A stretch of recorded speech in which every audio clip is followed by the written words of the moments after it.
Hello সবাইকে, আমার চ্যানেলে স্বাগতম। 2023-এ আমরা যখন শ্রীলঙ্কা ভ্রমণে যাই, তখন আমাদের ভ্রমণ তালিকায় একদম প্রথমে ছিল শ্রীলঙ্কার একটা ঐতিহাসিক ও প্রত্নতাত্ত্বিক নিদর্শন সম্বলিত শহর পলন্নোয়ারা। এটা একটা প্রাচীন শহর এবং 1100 থেকে 1300 শতাব্দী পর্যন্ত এই শহরটা ছিল সিংহল রাজাদের শাসনকেন্দ্র এবং এটা শ্রীলঙ্কার দ্বিতীয় প্রাচীন রাজধানী হিসেবে স্বীকৃত। এই শহরটা ইউনেস্কো কর্তৃক ওয়ার্ল্ড হেরিটেজ সাইট হিসেবে স্বীকৃত এবং এখানে রয়েছে পাথরে খোদাই করা বিশাল বড় বৌদ্ধ মূর্তি, লঙ্কা তিলকা মন্দির, এছাড়া আরও অনেক ছোট বড় মন্দিরের ধ্বংসাবশেষ। আর প্রাচীন সভ্যতায় বা প্রাচীন নগরে যে সমস্ত জিনিস থাকে তারও কিছু ধ্বংসাবশেষ এই শহরে আছে।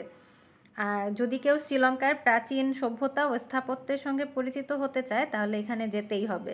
আর এত নিরিবিলি এবং শান্ত একটা শহর, গেলেই মন প্রশান্ত হয়ে যায়। পুরো শহরটা পায়ে হেঁটে দেখা সম্ভব না, কোনো একটা যানবাহন নিতে হবে, গাড়ি, মোটরসাইকেল অথবা সাইকেল। কিন্তু আমার যেটা মনে হয়েছে, সাইকেলে চড়ে এই শহরটা ভ্রমণ করার অভিজ্ঞতা হবে দুর্দান্ত।